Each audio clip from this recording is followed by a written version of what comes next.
Shabbat Shalom. This is Rabbi Cat from Beit Tikkun, a synagogue without walls. And this is my week's musings on Parsha Eikev.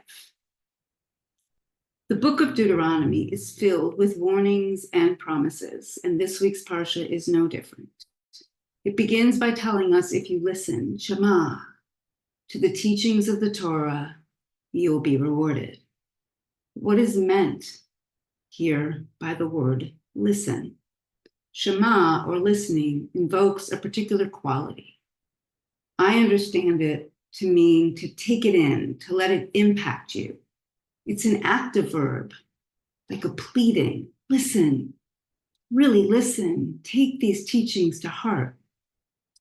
And even so, deep listening alone is not enough. The Parsha continues and says, observe and perform these mitzvot. And if you do that, then Yud-He-Vav-He will safeguard, Shemor, the covenant and kindness that Yud-He-Vav-He promised to your ancestors. The Torah then repeats the word Shemor, warning, take care, don't forget Yud-He-Vav-He, don't fail to keep Shemor, the divine teachings that Yud-He-Vav-He commands you.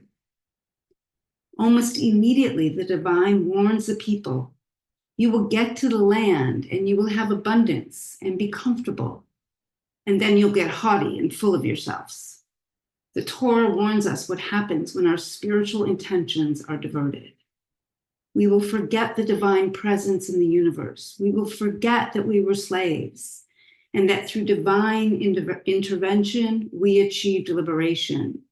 In other words, the Torah warns us you will lose the connection with the source of life and liberation. You will tell yourself that your wealth comes from your strength and the might of your hand, not from divine source. And when you forget Yud-He-Vav-He, the source of your blessings, you will bow down to idols. You will worship them and even prostrate yourself to them. And when you do this, you will perish. The Torah teaches us how we get sucked into systems and domination. And when that happens, we lose connection with the spiritual and transformative energy of the universe. We become full of ourselves. Rather than embrace the awe and wonder of the universe, we bow down to static idols.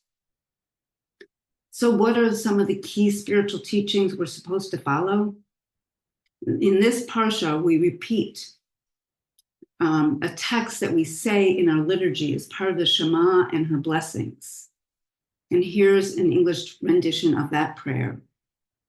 And it will come to pass, if you love the transformative power of the universe, Yud-He-Vav-He, with all your heart, all your soul, and all your passions, and using that energy, build a world based on these teachings. A world of love of the stranger, the other, kindness and generosity, peace, compassion, and nonviolence, social, economic, and environmental justice, and ecological sensitivity, then the world will work. The sun will shine. The rain will fall appropriate to its season. The earth will give forth her produce, and you and your animals will eat and be satisfied. But the Parsha continues. Be careful, watch out, because if you don't build a world based on these teachings or mitzvot, and instead build a world based on selfishness and greed, consuming and producing without care for the well-being of the planet or its inhabitants, constantly chasing and hoarding after the idols of your day, money, power, fame, or land, building walls that separate, voting rights for some and not others, economic systems that benefit the few on the backs of the many, then the world will not work. Just as the social, economic, and political systems become unbalanced, so too will the ecological and environmental systems and foundations of the earth and universe become unbalanced as well. The sun will not shine. The rain will not fall appropriate to its season. The earth will not give forth her produce. There will be a series of environmental catastrophes. The Torah called them plagues. Cities and nations alike will be consumed from bursting waters. Fires will spread throughout the lands, glaciers will melt, and eventually you and your animals too will perish in one of these catastrophic plagues. So, the Torah warns us, teach us to your children. Talk about it in public, even when your voice cracks and your knees shake. Talk about it in your home with family and friends, even if they think you're being too serious. Talk about it when you walk by the way, so strangers hear this message. Why, you ask? Because this is the greatest spiritual need and calling of our time. Talk about it when you go to sleep at night and when you get up in the morning, because you'll forget and want to hide from this message. Bind it for a sign upon your arm so it seeps into your heart and guides your actions, and a sign upon your third eye so it seeps deep into your unconscious, permeating every cell and pore of your being. Write it for a sign upon your doorpost and upon your gates, so that you remember and all those who come into your home know the values by which you live.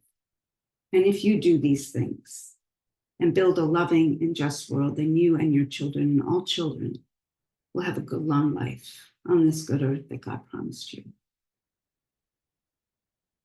Sadly, today, many in the Jewish world have adopted an ethos of domination and power over, seeming to believe that we will only be safe if we embrace the mechanisms of imperial power. This week's Parsha teaches us that it is not through might that we will be safe. It is through acts of generosity and care. On this Shabbat, may we please return to our teachings to love the stranger, care for the vulnerable, and embrace one another. It is only through solidarity with others, especially with Palestinians, that we will create a world of safety and well-being for all of us. Shabbat Shalom. If you want to learn about our next Torah study, you can look in the link below.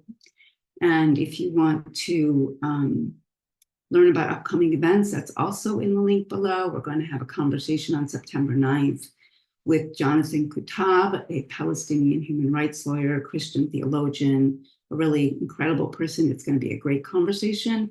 Beginning on September 12th, we're going to do a book group on the book 100 Years War on Palestine, written by Rashid Khalidi.